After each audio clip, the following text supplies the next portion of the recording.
अस्सलाम वालेकुम फ्रेंड्स, मैं फ़रहा आपका बहुत बहुत स्वागत करती हूँ आपके अपने चैनल मैजिक ऑफ स्टडी में। तो आज हम प्राचीन इतिहास के सबसे इम्पॉर्टेंट टॉपिक में से एक टॉपिक वैदिक संस्कृति के टॉप 40 क्वेश्चंस करने वाले हैं। ये क्वेश्चंस लास्ट 15 सालों में एग्ज़ाम में पूछे गए हैं, चाहे वे DSSS भी हो या आपका BPSC हो। वीडियो के लास्ट तक बने रहिएगा। तो चलिए शुरू करते हैं आज का टॉपिक वैदिक संस्कृति, जिसका पहला क्वेश्चन आपके सामने है। पहला क्वेश्चन है आपका, पूर्व वैदिक या ऋग्वैदिक संस्कृति का काल किसे माना जाता है? पूर्व वैदिक या ऋग्वैदिक संस्कृति का काल किसे माना जाता है? आपके 4 ऑप्शन दिए गए हैं। ऑप्शन नंबर 1 1500 ईसा पूर्व से लेकर 1000 ईसा पूर्व तक। ऑप्शन नंबर 2 दिया गया आपको 1000 ईसा पूर्व से लेकर 600 ईसा पूर्व तक। और थर्ड ऑप्शन दिया गया आपको 600 ईसा पूर्व से लेकर 600 ईस्वी तक। और फोर्थ ऑप्शन है आपका इनमें से कोई नहीं। तो आपका सही आंसर हो जाएगा ऑप्शन नंबर ए। आपका फर्स्ट ऑप्शन हो जाएगा ऑप्शन नंबर ए। इसका सही आंसर 1500 ईसा पूर्व से लेकर 1000 ईसा पूर्व तक ऋग्वैदिक संस्कृति का काल माना जाता है। नेक्स्ट क्वेश्चन पे चलते हैं। Question number 2। क्वेश्चन नंबर 2 क्या कहता है? उत्तर वैदिक संस्कृति का काल किसे माना जाता है? उत्तर वैदिक संस्कृति का काल किसे माना जाता है? आपके 4 ऑप्शन दिए गए हैं। 1500 ईसा पूर्व से लेकर 1000 ईसा पूर्व तक। सेकंड ऑप्शन है आपका 1000 ईसा पूर्व से लेकर 600 ईसा पूर्व तक। थर्ड ऑप्शन है आपका 600 ईसा पूर्व से लेकर 600 ईस्वी तक। या फोर्थ ऑप्शन है आपका इनमें से कोई नहीं। तो आपका सही आंसर हो जाएगा ऑप्शन नंबर बी। 1000 ईसा पूर्व से लेकर 600 ईसा पूर्व तक उत्तर वैदिक संस्कृति का काल माना जाता है। नेक्स्ट क्वेश्चन पे चलते हैं। आपका क्वेश्चन नंबर 3। क्वेश्चन नंबर 3 क्या कहता है? आर्य शब्द का शाब्दिक अर्थ है। आर्य शब्द का शाब्दिक अर्थ कौन सा है, क्या है? आपके 4 ऑप्शन दिए गए हैं। ऑप्शन नंबर ए वीर या योद्धा। आपका सेकंड ऑप्शन दिया गया है ऑप्शन नंबर बी श्रेष्ठ या कुलीन। थर्ड ऑप्शन दिया गया है आपका यज्ञकर्ता या पुरोहित। और फोर्थ ऑप्शन है आपका विद्वान। तो आपका सही आंसर हो जाएगा ऑप्शन नंबर डी, विद्वान इसका शाब्दिक अर्थ है। फोर्थ क्वेश्चन पे चलते हैं। क्वेश्चन नंबर 4 पे। क्वेश्चन नंबर 4 क्या कहता है? प्रारंभिक आर्यों के बारे में निम्न कथनों में से कौन सा सही नहीं है? यहाँ पे नेगेटिव पूछा जा रहा है कि प्रारंभिक आर्यों के बारे में निम्न कथनों में से कौन सा कथन सही नहीं है। तो आपके 4 ऑप्शन हैं। पहला ऑप्शन है आपका वह संस्कृति बोलने वाले थे। सेकंड ऑप्शन है आपका वह घोड़सवारी किया करते थे। थर्ड ऑप्शन है आपका वह कई झुंडों में भारत पहुँचे। और फोर्थ ऑप्शन है आपका वह मुख्यतः नगरों में निवास करते थे। तो आपका सही आंसर हो जाएगा ऑप्शन नंबर डी, वह मुख्यतः नगरों में निवास।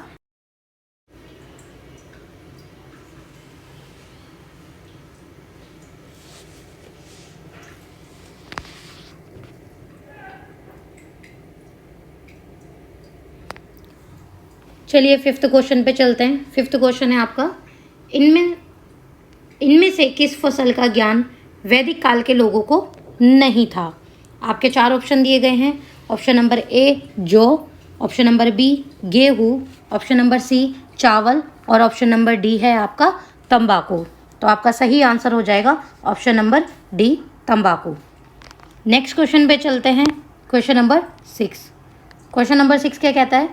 उत्तर वैदिक काल के वेद विरोधी और ब्राह्मण विरोधी धार्मिक अध्यापकों को किस नाम से जाना जाता था? उत्तर वैदिक काल के वेद विरोधी और ब्राह्मण विरोधी धार्मिक अध्यापकों को किस नाम से जाना जाता था? आपके 4 ऑप्शन दिए गए हैं। पहला ऑप्शन है आपका यजमान, सेकंड ऑप्शन है आपका श्रमण, थर्ड ऑप्शन है आपका अथर्वन और फोर्थ ऑप्शन है आपका श्रेष्ठीन। तो आपका सही आंसर हो जाएगा ऑप्शन नंबर बी, श्रमण। उन्हें श्रमण कहा जाता था, नाम से जाना जाता था। नेक्स्ट क्वेश्चन पे चलते हैं। Question number 7। क्वेश्चन नंबर 7 है वैदिक गणित का महत्वपूर्ण अंग है। वैदिक गणित का महत्वपूर्ण अंग कौन सा है? आपके 4 ऑप्शन दिए गए हैं।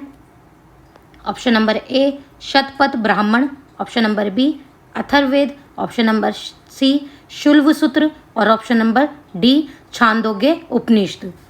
तो आपका सही आंसर हो जाएगा ऑप्शन नंबर सी शुल्बसूत्र उनका महत्वपूर्ण अंग था वैदिक गणित का। आप नेक्स्ट क्वेश्चन पे चलते हैं, क्वेश्चन नंबर 8 पे।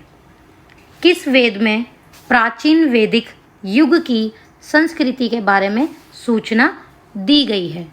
आपके 4 ऑप्शन दिए गए हैं, ऋग्वेद, सेकंड ऑप्शन है आपका यजुर्वेद, थर्ड ऑप्शन है आपका अथर्ववेद और फोर्थ ऑप्शन है आपका सामवेद। तो आपका सही आंसर हो जाएगा option number A Rigveda. Next question पे चलते हैं, क्वेश्चन नंबर 9 पे। क्वेश्चन नंबर 9 क्या कहता है? क्वेश्चन नंबर 9 है आपका, निम्नलिखित में से उत्तर वैदिक काल में लिखे गए ग्रंथों का सही क्रम कौन सा है? आपको इसमें सही क्रम लगाना है। उत्तर वैदिक काल में कौन से क्रम से ग्रंथ लिखे गए हैं, यानी सबसे पहला, उसके बाद, उसके बाद, उसके बाद, कौन सा सबसे पहले लिखा गया, उसके बाद कौन सा, उसके बाद कौन सा, तो आपको क्रम में लगाना है। तो आपका 4 ऑप्शन दिए गए हैं आपके पास। आपके पास पहला ऑप्शन है सबसे पहले वेद, फिर ब्राह्मण, फिर आणायक और फिर है उपनिषद। फिर है आपका बी ऑप्शन वेद, उपनिषद, ब्राह्मण और आणायक। थर्ड ऑप्शन है आपका उपनिषद, वेद, ब्राह्मण और आरण्यक। फोर्थ ऑप्शन है आपका वेद, आरण्यक, ब्राह्मण और उपनिषद। आपका सही आंसर हो जाएगा ऑप्शन नंबर ए वेद, ब्राह्मण, आरण्यक और उपनिषद। नेक्स्ट क्वेश्चन पे चलते हैं, क्वेश्चन नंबर 10। क्वेश्चन नंबर 10 क्या कहता है? वेदों की संख्या कितनी है? टोटल वेदों की संख्या कितनी है? आपके पास 4 ऑप्शन दिए गए हैं। ऑप्शन है आपका पहला 2, 3, 4 या 5। वेदों की संख्या कितनी है? आपके 4 वेद हैं। आपके 4 कौन कौन से वेद हैं आपके?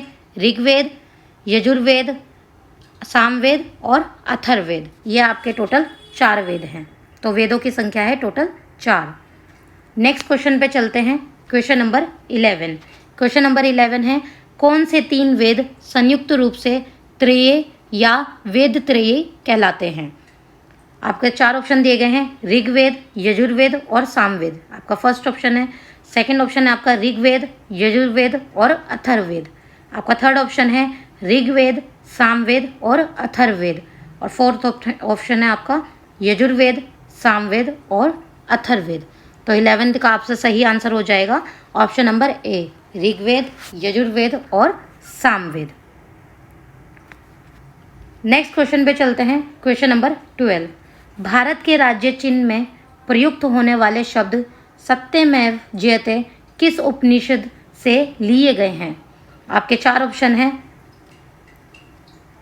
ऑप्शन नंबर ए है आपका मुंडक उपनिषद, ऑप्शन नंबर बी है आपका कट उपनिषद, ऑप्शन नंबर सी है आपका ईश उपनिषद और ऑप्शन नंबर डी है आपका बृहदारण्यक उपनिषद। तो आपका सही आंसर हो जाएगा ऑप्शन नंबर ए मुंडक उपनिषद से लिए गए हैं। नेक्स्ट क्वेश्चन पे चलते हैं, क्वेश्चन नंबर 13। क्वेश्चन नंबर 13 है आपका ऋग्वेदिक आर्यों का मुख्य व्यवसाय क्या था? ऋग्वेदिक आर्यों का मुख्य व्यवसाय क्या था? आपके 4 ऑप्शन दिए गए हैं, कृषि, पशुपालन, शिक्षा या फिर व्यवसाय।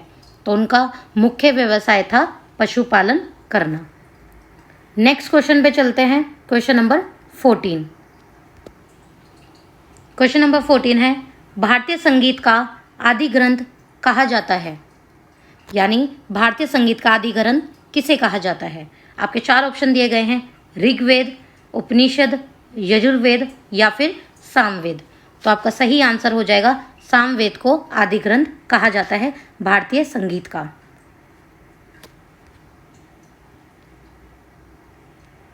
नेक्स्ट क्वेश्चन पे चलते हैं, क्वेश्चन नंबर 15। क्वेश्चन नंबर 15 है प्रथम विधि निर्माता कौन है? प्रथम विधि निर्माता कौन है? तो आपके 4 ऑप्शन दिए गए हैं, मनु, चाणक्य, चंद्रगुप्त या फिर आपका फोर्थ ऑप्शन है सेल्यूकस। तो आपका सही आंसर हो जाएगा ऑप्शन नंबर ए मनु को प्रथम विधि निर्माता कहा जाता है। क्वेश्चन नंबर 16 है आपका, कृष्ण भक्ति का प्रथम और प्रधान ग्रंथ है, यानी कृष्ण भक्ति का प्रथम और प्रधान ग्रंथ कौन सा है? आपके 4 ऑप्शन दिए गए हैं। Option number A Mahabharata, option number B Shrimad Bhagavad Gita, option number C Geet Govind, या फिर ऑप्शन नंबर डी इनमें से कोई भी नहीं। तो आपका सही आंसर हो जाएगा option number B, Shrimad Bhagavad Gita को प्रथम और प्रधान ग्रंथ कहा जाता है कृष्ण भक्ति का। नेक्स्ट क्वेश्चन पे चलते हैं। क्वेश्चन नंबर 17, ऋग्वेद में संपत्ति का प्रमुख रूप क्या है? आपके 4 ऑप्शन दिए गए हैं, गोधन, सेकंड ऑप्शन है आपका भूमि, थर्ड ऑप्शन है आपका ए एवं बी दोनों हैं, या फिर फोर्थ ऑप्शन है आपका इनमें से कोई नहीं। तो आपका सही आंसर हो जाएगा ऑप्शन नंबर ए, गोधन को ऋग्वेद में संपत्ति का प्रमुख रूप कहा जाता है। चलें, नेक्स्ट क्वेश्चन है आपका क्वेश्चन नंबर 18। क्वेश्चन नंबर 18 क्या कहता है? ऋग्वेद के किस मंडल में शूद्र का उल्लेख पहली बार मिलता है? यानी ऋग्वेद के किस मंडल में शूद्र का उल्लेख पहली बार मिलता है? आपके 4 ऑप्शन दिए गए हैं। पहला ऑप्शन है आपका 7वें मंडल में, बी ऑप्शन है आपका 8वें मंडल में, सी ऑप्शन है आपका 9वें मंडल में, और फोर्थ यानी डी ऑप्शन है आपका 10वें मंडल में। तो आपका सही आंसर हो जाएगा डी, 10वें मंडल में शूद्र का उल्लेख पहली बार मिलता है। नेक्स्ट क्वेश्चन पे चलते हैं। क्वेश्चन नंबर 19, पुराणों की संख्या कितनी है? अब यहाँ पे संख्या पूछी जा रही है, इसमें पूछा गया है पुराणों की संख्या कितनी है। तो आपके 4 ऑप्शन दिए गए हैं। Option A 18, option B 19, option C 20, या फिर ऑप्शन डी 21। तो आपका सही आंसर हो जाएगा ऑप्शन नंबर ए 18। पुराणों की संख्या कितनी है? टोटल 18 है। नेक्स्ट क्वेश्चन पे चलते हैं। Question number 20। क्वेश्चन नंबर 20 क्या कहता है? वैदिक धर्म का मुख्य लक्षण इनमें से किसकी उपासना था? वैदिक धर्म का मुख्य लक्षण इनमें से किसकी उपासना था?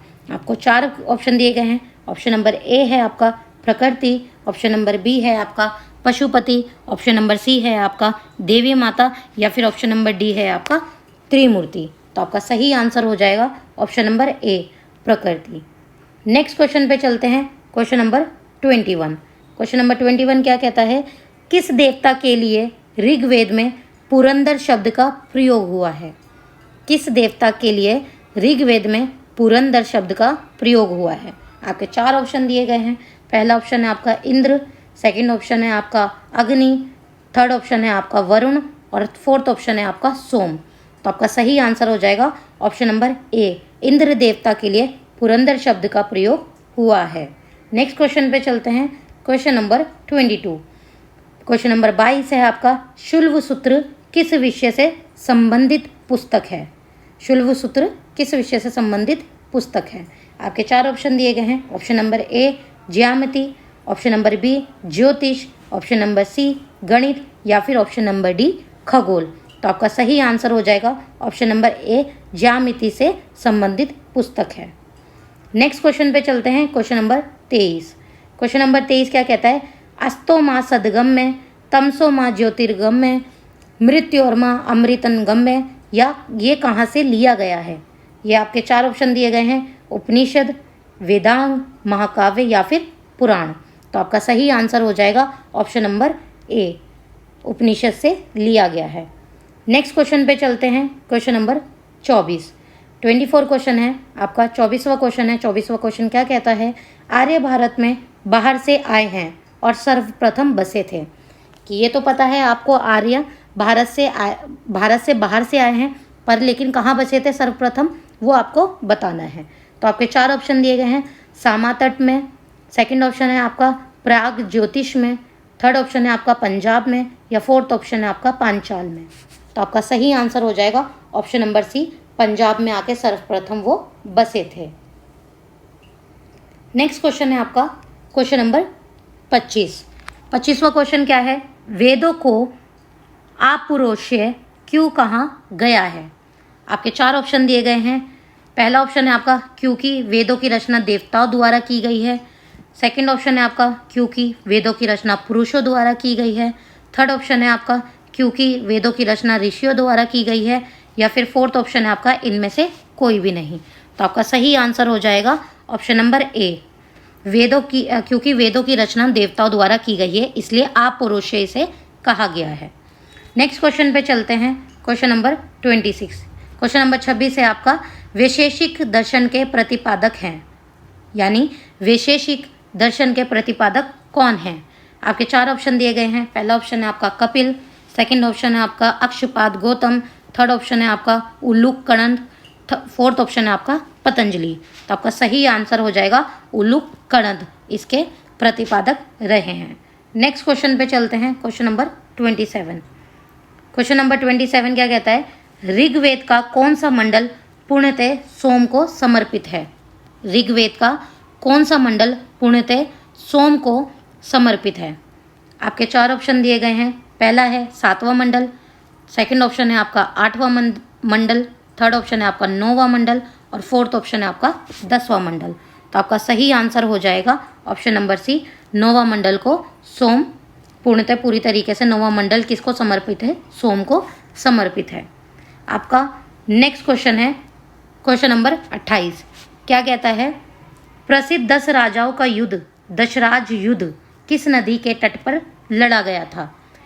आपके 4 ऑप्शन दिए गए हैं। पहला है गंगा नदी, सेकंड ऑप्शन है आपका ब्रह्मपुत्र नदी, थर्ड ऑप्शन है आपका कावेरी नदी या फिर फोर्थ ऑप्शन है आपका परुषणी नदी। तो आपका सही आंसर हो जाएगा ऑप्शन नंबर डी, परुषणी नदी के तट पर लड़ा गया था। नेक्स्ट क्वेश्चन है आपका क्वेश्चन नंबर 29। 29 क्वेश्चन है, 29वां क्वेश्चन है, क्वेश्चन नंबर 29 है, धर्म शास्त्रों में भू राजस्व की दर क्या है? धर्म शास्त्रों में भू राजस्व की दर क्या है? पहला ऑप्शन है आपका 1/3, सेकंड ऑप्शन है आपका 1/4, थर्ड ऑप्शन है आपका 1/6 और फोर्थ ऑप्शन है आपका 1/8। तो आपका सही आंसर हो जाएगा ऑप्शन नंबर सी, 1/6 इसका सही आंसर है। नेक्स्ट क्वेश्चन पे चलते हैं। नेक्स्ट क्वेश्चन है क्वेश्चन नंबर 30। 800 ईसा पूर्व से 600 ईसा पूर्व का काल किस युग से जुड़ा है? 800 ईसा पूर्व से लेकर 600 ईसा पूर्व का काल किस युग से जुड़ा है? तो आपका है पहला ऑप्शन है ब्राह्मण युग, दूसरा ऑप्शन है आपका सूत्र युग, तीसरा ऑप्शन है आपका रामायण युग और चौथा ऑप्शन है आपका महाभारत युग। तो आपका इसका सही आंसर है ऑप्शन नंबर ए, ब्राह्मण युग से जुड़ा हुआ है। नेक्स्ट क्वेश्चन पे चलते हैं, क्वेश्चन नंबर 31।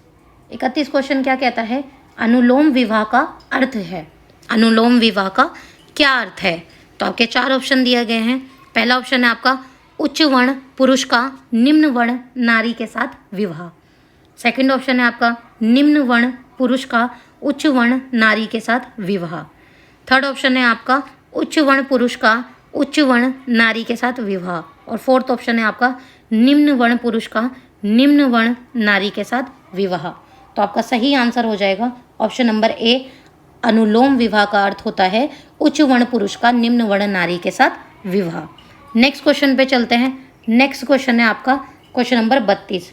क्या कहता है, प्रतिलोम विवाह तब माना जाता था। प्रतिलोम विवाह तब माना जाता था जब, आपके 4 ऑप्शन दिए गए हैं। पहला ऑप्शन है आपका जब उच्च वर्ण का पुरुष निम्न वर्ण की नारी के साथ विवाह कर लेता था, या फिर आपका सेकंड ऑप्शन है जब उच्च वर्ण की नारी निम्न वर्ण के पुरुष के साथ विवाह कर लेती थी, थर्ड ऑप्शन है आपका जब उच्च वर्ण का पुरुष उच्च वर्ण की नारी के साथ विवाह कर लेता था और फोर्थ ऑप्शन है आपका जब निम्न वर्ण का पुरुष निम्न वर्ण की नारी के साथ विवाह कर लेता था। तो आपका सही आंसर हो जाएगा ऑप्शन नंबर बी, प्रतिलोम विवाह तब माना जाता था जब उच्च वर्ण की नारी निम्न वर्ण के पुरुष के साथ विवाह कर लेती थी। नेक्स्ट क्वेश्चन पे चलते हैं, क्वेश्चन नंबर 33। क्वेश्चन नंबर 33 है आपका, वैदिक युग में यव कहा जाता था। वैदिक युग में यव कहा जाता था। पहला ऑप्शन है आपका गेहूँ, सेकंड ऑप्शन है आपका जौ, तीसरा ऑप्शन है आपका चावल और फोर्थ ऑप्शन है आपका इनमें से कोई नहीं। तो आपका सही आंसर हो जाएगा ऑप्शन नंबर डी, जौ को यव कहा जाता था। चलें नेक्स्ट क्वेश्चन पे, क्वेश्चन नंबर 34 पे, व्रीहि शब्द किसके लिए प्रयुक्त हुआ है?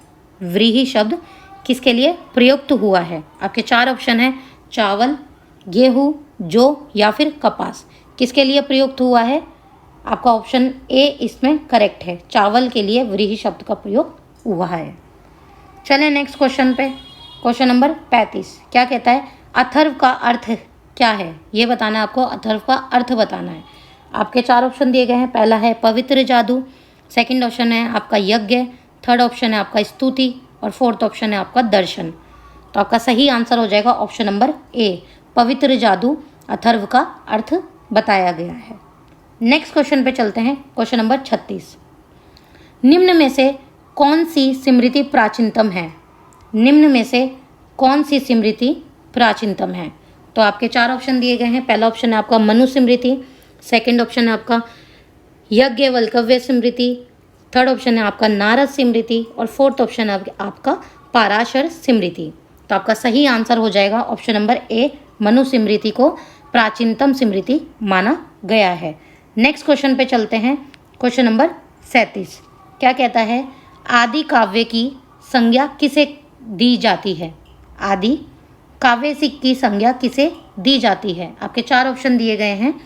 पहला ऑप्शन है आपका रामायण, सेकंड ऑप्शन है आपका महाभारत, थर्ड ऑप्शन है आपका गीता और फोर्थ ऑप्शन है आपका भागवत पुराण। तो आपका सही आंसर होगा ऑप्शन नंबर ए, रामायण को आदि काव्य की संज्ञा दी गई है। नेक्स्ट क्वेश्चन पे चलते हैं। Question number 38, question number 38 same ही आ गया है ये, तो इसका भी आंसर रामायण ही होगा। नेक्स्ट पे चलते हैं। क्वेश्चन नंबर 39, क्वेश्चन नंबर 39 यानी कि क्वेश्चन नंबर 39 क्या कहता है, प्राचीनतम पुराण है, प्राचीनतम पुराण कौन सा है।